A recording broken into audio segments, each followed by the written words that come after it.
right. Today's topic is one of my favorite subjects, and that is Chicago blues guitar.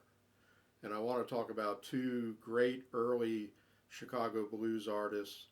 The great Jimmy Rogers, who played with Muddy Waters Band and also had his own solo career on Chess Records. And I want to talk specifically about his song titled That's All Right. And to me, it's like the epitome of Chicago blues guitar stylings. And those stylings, I believe, are Jimmy Rogers' style. Some of it might be influenced by Muddy Waters.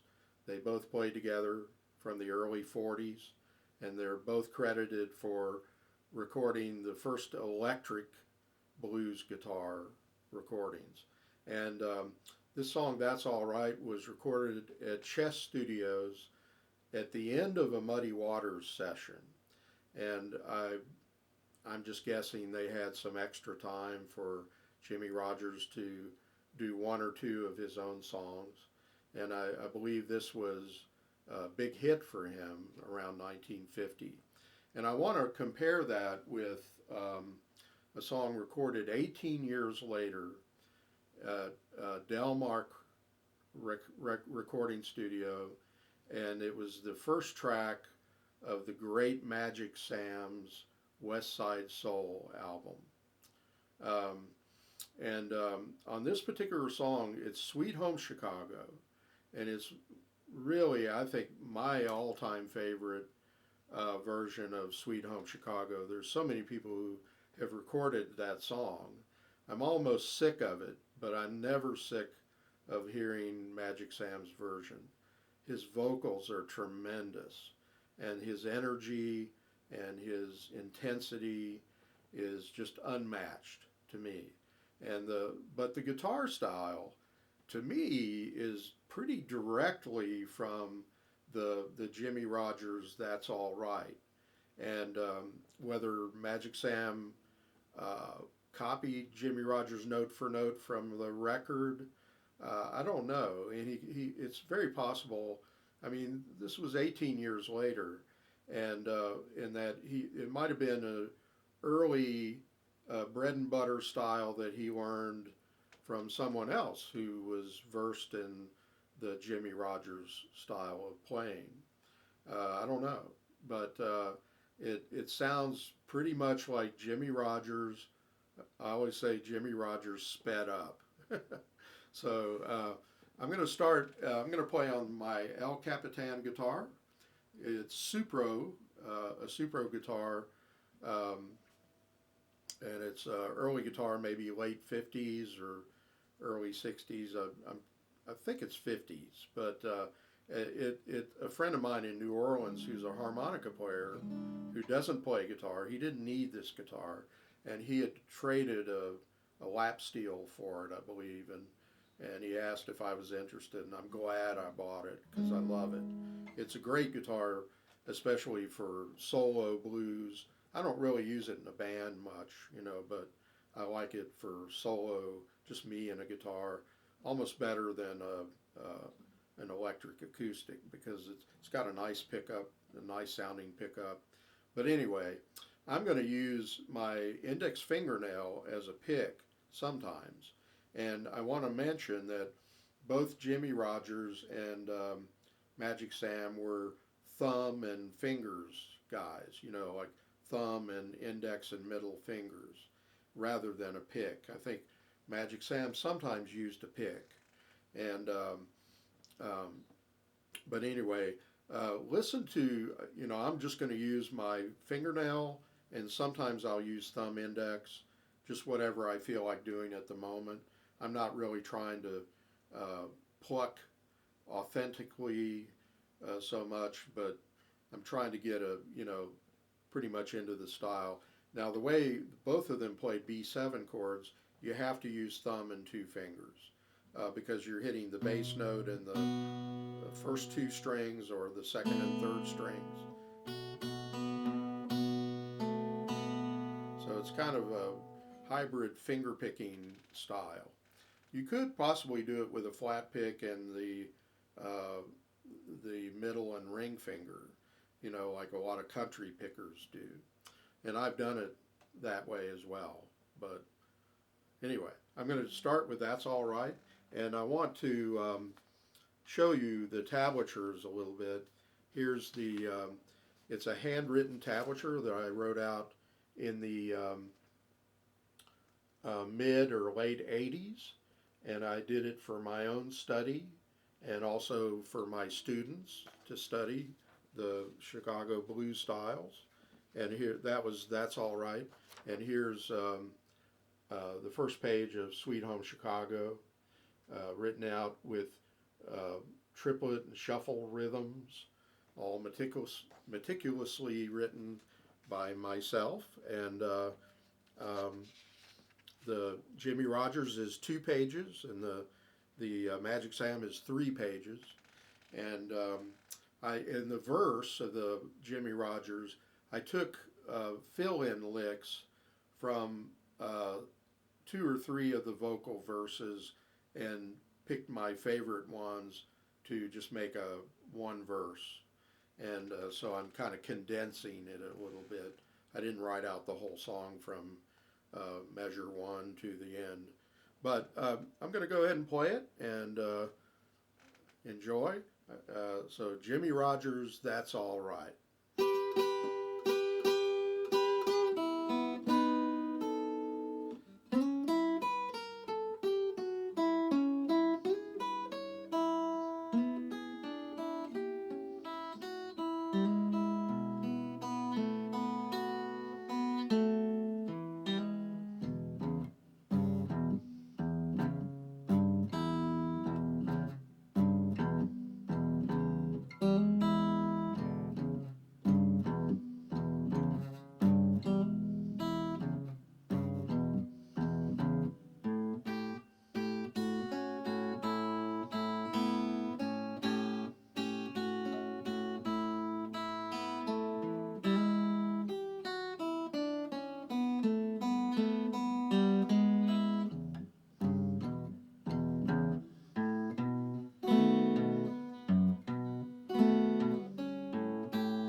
All right.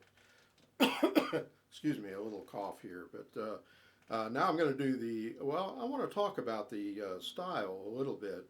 Um, if you notice, there's not a lot of scales, or what really sounds like scales is really playing around the chord tones. That's one thing I noticed about this Chicago style of Jimmy Rogers and also Dave and Louie Myers, who played um, with Little Walter. What sounds like scales or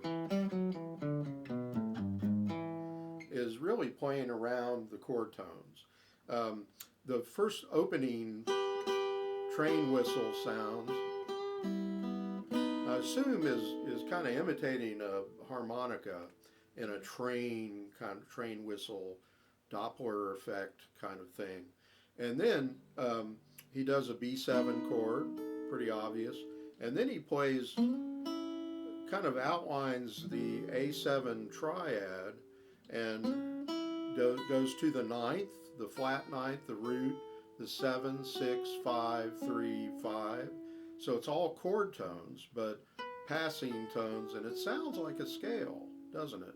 And then he slides up to the third of an E major chord, G sharp, to an open E, and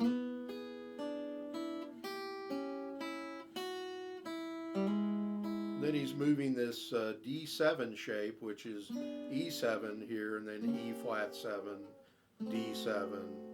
And the one thing I love about this, the way Jimmy Rogers played, was after he does that, he goes into an E and melts into a B7 and does kind of an E sus note, suspended, and then hammers the third from minor to major third.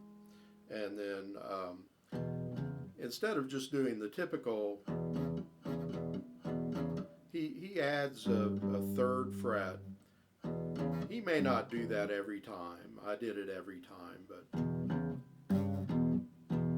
and I'm strumming the two bass strings with my thumb, and I'm using that third fret with the third finger.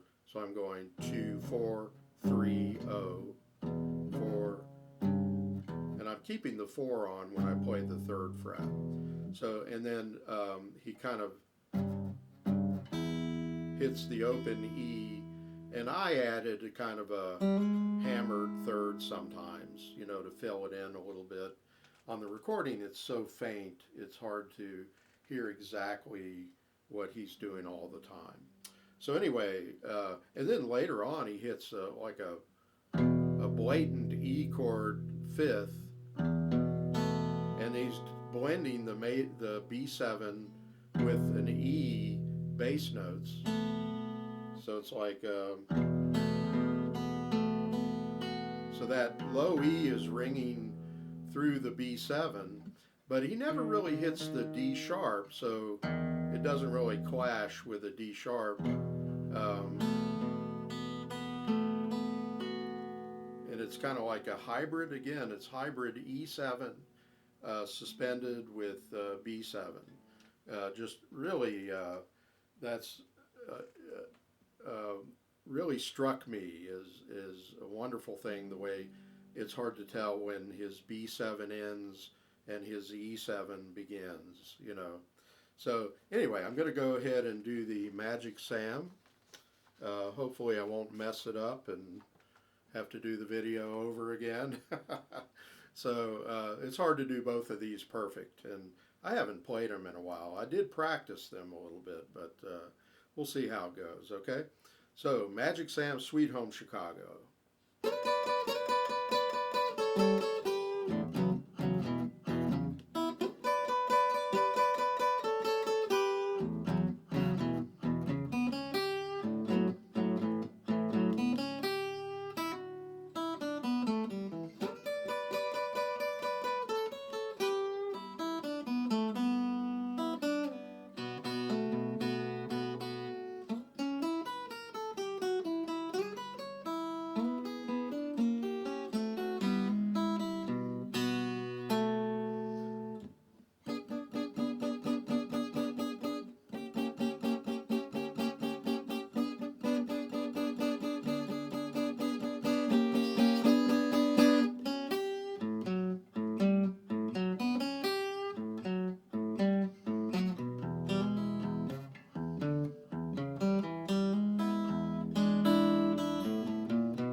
Of course, I mess up the very end, but I'm happy with the way I played it pretty much.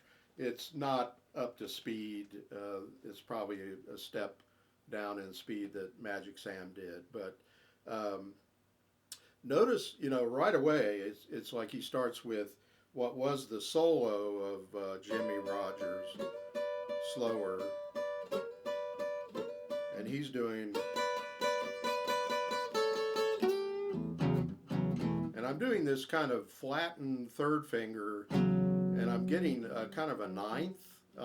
And I think that was the rhythm that Mighty Joe Young played rhythm guitar on this track, and it might have been his rhythm. I'm not sure if Magic Sam was playing rhythm in between the licks, but to make it work with one guitar, I put in a little of both. And there's a lot of beautiful things in the way he does. And he does some pentatonic scales, which I didn't hear in the, if you listen to after,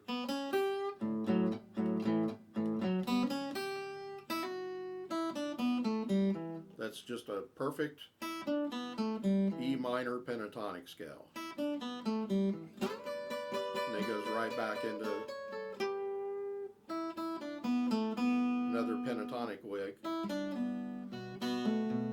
And he does the B7s very similar, but a little more succinct.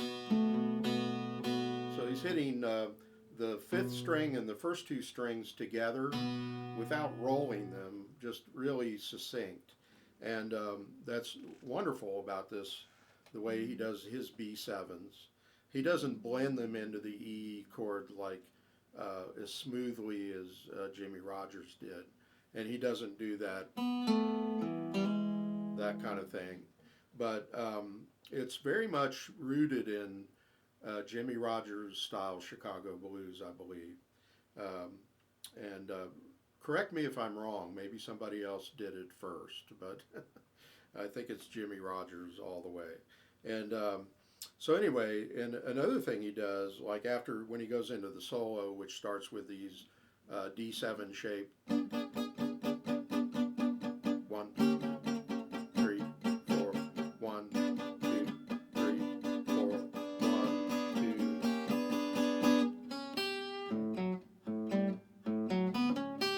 2. I like the way he intensifies whereas Jimmy Rogers was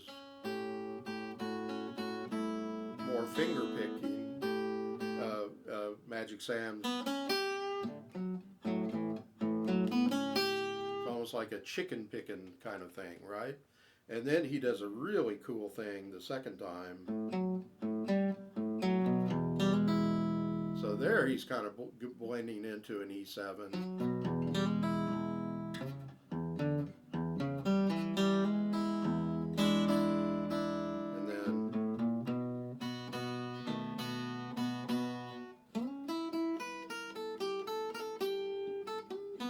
And notice when he does this lick, which in Jimmy Rogers, Jimmy Rogers did it pretty much the same way both times. He went, and with Magic Sam, he varies it every time. He never does it the same way twice. So when he does it the first time, let's see, yeah, he's after the B chord.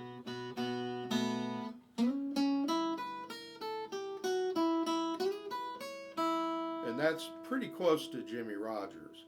And then the second time, let me see, he goes, oh, I'm sorry, it's like, that's the first time. And then the second time, he does this.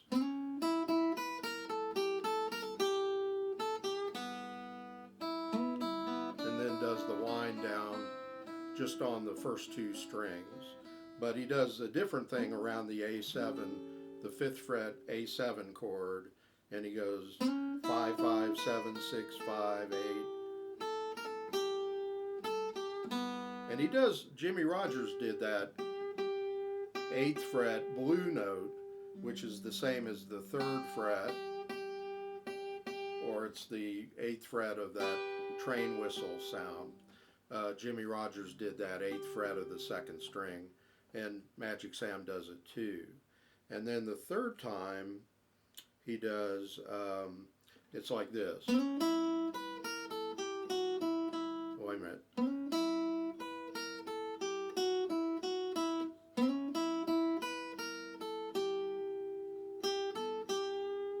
So it's different. And also, I forgot one. Um, um, After he does, and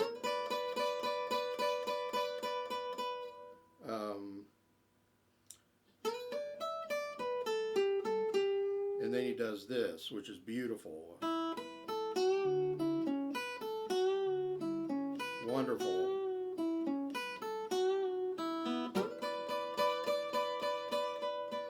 So the way he does those bends, and he's again playing around that A7 chord. So notice that every time he does around that A7 chord, he never does it the same way. Never does it the same way.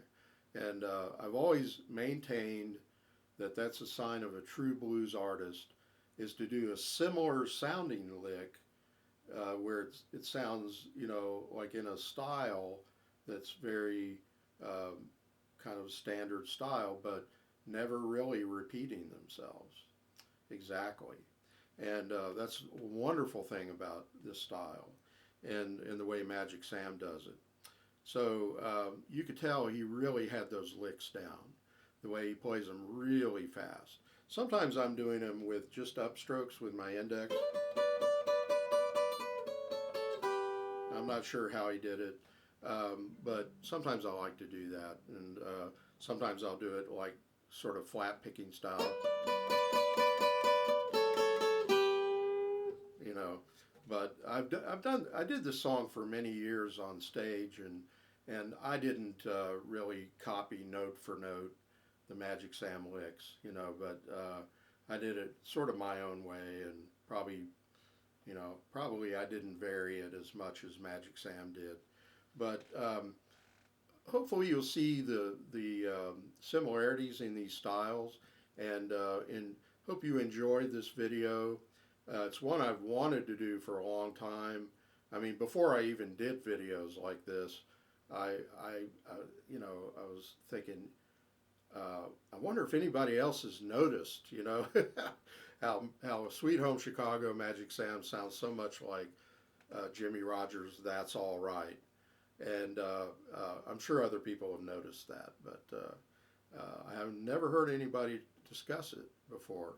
So I just wanted to bring that up as a topic. And if you enjoyed this, maybe if you want to leave some comments, if you would like me to do a special lesson on each one of these separately and go over every lick, I can do that. And I've got the tablatures. I could send them to you for a fee, but it depends on how much interest there is. So if you like the video, please press like and subscribe. I need subscribers. A lot of people forget to hit the subscribe button, but please do. And also look for John Hedger Guitar Studio on Instagram and Facebook. I don't keep up all of those as much as I do my YouTube, but I'd like to have you as a subscriber on my Instagram, John Hedger Guitar Studio, and my Facebook page. All right.